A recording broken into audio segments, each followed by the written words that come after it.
All right, welcome to The Explainer. Today we are cracking open the vault on a 1964 classic. And I say classic because, look, Goldfinger didn't just star James Bond. It basically invented the James Bond we know and love. It created the blueprint for pretty much every spy movie that came after it. And this quote from Stephen J. Rubin, man, it just absolutely nails it. You gotta understand, the first two Bond films, Dr. No and From Russia with Love, they were great, real hits, solid spy thrillers. But Goldfinger, that was something else entirely. It took the character of James Bond and just launched him into the stratosphere. It made him a global phenomenon, this indestructible legend. So how'd they pull that off? Was it just a fluke? No way. This was not an accident. For the filmmakers, this wasn't just another mission. It was a total, deliberate shift in strategy, and it was all led by a new director who came in with a completely fresh take on what Bond could be. And the thinking here is just fascinating. The new director, Guy Hamilton, he looked at what they had and he saw a potential problem. He was worried Bond was in danger of becoming Superman. You know, if the hero can never lose, where's the fun in that? Where's the suspense? So his solution was kind of counterintuitive, but it was brilliant. He figured to make the hero feel bigger, you had to make the villains better. The stakes had to be higher. The whole world just had to be more fun, more fantastical. Okay, so let's really get into it. Let's break down the key ingredients of this new formula, piece by piece. And where else could we possibly start but with, well, what might just be the most famous car in the history of cinema?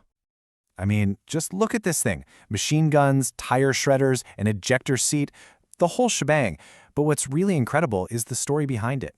The special effects team had this priceless Aston Martin DB5 prototype. The company was, a little nervous about them messing with it. And the effects supervisor, John Steers, he basically just took one look at it and wham, cuts a hole right in the roof to install that ejector seat. Talk about audacity. It was this perfect mix of real-world engineering and pure, unapologetic movie magic. You know the saying, a hero is only as good as his villain, right? Well, Auric Goldfinger proved that in spades. He was a whole new breed of baddie. This guy wasn't some shadowy political agent. Nope, he was a larger-than-life megalomaniac, completely obsessed with gold. And the actor who played him, Gert Frobe, get this, he didn't really speak English. He learned his lines phonetically, just by sound, and had to be dubbed over later. But you know what? It didn't matter one bit. His presence on screen was just massive. And that presence gave us this line. No, Mr. Bond, I expect you to die. Just iconic. It kicks off one of the most nail-biting, tense scenes in movie history. You've got Bond, strapped to this table, with a laser slowly inching its way towards him. But believe it or not, the story of how they actually filmed the scene is almost as incredible as the scene itself. So here's the trick. There was no actual laser beam. That was added in later. But Sean Connery's sweat? Oh, that was 100% real. See, they had a guy under the table with an acetylene torch melting a line of solder from below. So from Connery's perspective, he's just lying there, and he can feel the heat getting closer and closer, knowing a guy with a blowtorch is right underneath him, just waiting for the director to yell cut. Talk about method acting. And of course, every great villain needs an unforgettable henchman. An odd job? Well, he became the gold standard, the guy all other henchmen are measured against. He was played by Harold Sakata, an actual Olympic silver medalist weightlifter. He never says a word, which just makes him even more terrifying. And that hat, that razor-rimmed bowler hat, became an absolutely legendary weapon. He was just pure, silent, physical menace. And then there's the Bond girl. But calling Pussy Galore just a Bond girl doesn't really do her justice. She was a total game changer. She wasn't some damsel in distress waiting to be saved. No, this character, played by Honor Blackman, was a pilot, a judo expert. She was formidable. In a lot of ways, she was Bond's equal. And yeah, about that name, it caused a huge stir. American censors were ready to ban the film. The story goes that the producers saved it by showing them a British newspaper clipping about Honor Blackman meeting Prince Philip. The headline, The Prince and the Pussy. And apparently, that was all it took. Okay, this next part is absolutely crucial to understanding why the film works so well. In the book, Goldfinger's plan is to literally steal all the gold from Fort Knox. But the filmmakers realized, that's kind of impossible. It would take weeks and look pretty ridiculous on screen. So they came up with something so much better, so much more diabolical. Instead of stealing the gold, he's going to detonate a dirty bomb inside Fort Knox. Not to destroy it, but to make the U.S. gold supply radioactive, and therefore worthless, which would make his gold supply skyrocket in value. It's just a genius bit of screenwriting.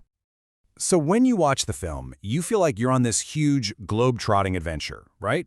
First we're in Miami, then we're zipping through the Swiss Alps, and it all ends up in Kentucky at Fort Knox. It feels massive. But the reality of how they made it, well, that's a classic case of some absolutely brilliant movie magic. The truth is, almost none of it was real. That Miami hotel, Pinewood Studios in England. Goldfinger's factory in Switzerland, Pinewood Studios. And Fort Knox, you guessed it, all meticulously recreated at Pinewood.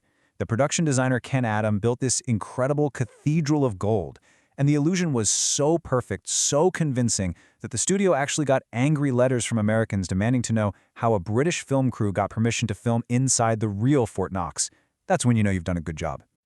But the innovation here wasn't just visual. It wasn't just about what you saw on screen. Goldfinger didn't just look different. It sounded different. It basically created a whole new audio template for the entire spy genre. And it all starts with that theme song. My goodness, it became this massive global hit. But getting it made was a rocky road, to say the least. One of the producers, Harry Saltzman, supposedly hated it, said it sounded like a bad musical. It only stayed in the movie because they were out of time to find a replacement. And Shirley Bassey's performance, that final soaring note, she held it for so long she literally almost passed out in the recording booth. But that's the kind of power that established the tradition of a big, blockbuster title song for every single Bond film that followed. But it's more than just a great opening song. The composer, John Barry, did something really clever. He created what's known as a theme score. He took that Goldfinger melody, the main theme, and wove it into the music for the entire film. You'll hear little bits of it in an action scene or a suspenseful moment. This made the whole movie feel so unified, so cohesive, with the music constantly reminding you of Goldfinger's huge, menacing presence. So let's recap. You've got the incredible car, the unforgettable villain and henchman, the game-changing music, the diabolical plot. You mix all that together, what do you get? What was the result of this brand new explosive formula? Well, it was nothing short of a global phenomenon. Okay, let's talk numbers for a second. The budget for this film was $3 million. Now, that might not sound like a lot today, but back then, that was a huge amount of money. It was more than the budgets for the first two Bond films combined. This was a massive gamble. The producers were betting the farm on this new, souped-up formula. And the payoff for that $3 million gamble? $125 million worldwide. I mean, it's just a staggering, astronomical number. That success proved that their new formula wasn't just a hit, it was an absolute goldmine. The success was just insane. It was overwhelming. Premieres were mobbed by thousands of people. Some theaters in New York had to stay open 24 hours a day just to handle the demand. This was the moment James Bond stopped being just a character in a movie and became a legitimate cultural force. Bond mania had officially arrived. So when you boil it all down, what did Goldfinger really do? It created the blueprint. The repeatable blockbuster playbook that we still see today. Think about it. That cool opening sequence that has almost nothing to do with the main plot, that's Goldfinger. An iconic chart-topping theme song, Goldfinger. A heavy focus on amazing gadgets, the larger-than-life villain with a memorable henchman, the exotic locations, even if they're fake, the mix of serious action with that tongue-in-cheek humor. It's all right there. This film laid the foundation for the next 60 years of Bond. And that brings us to the big question, doesn't it? Was Goldfinger the moment the series achieved perfection? Or was it the moment the spy thriller got kind of trapped in its own golden formula? The film created a recipe that was so successful, so perfect, that it became both the benchmark and, well, maybe a golden cage. And that's the legacy the franchise is still wrestling with today. How do you top, how do you innovate on a blueprint that was, from the very beginning, pure gold?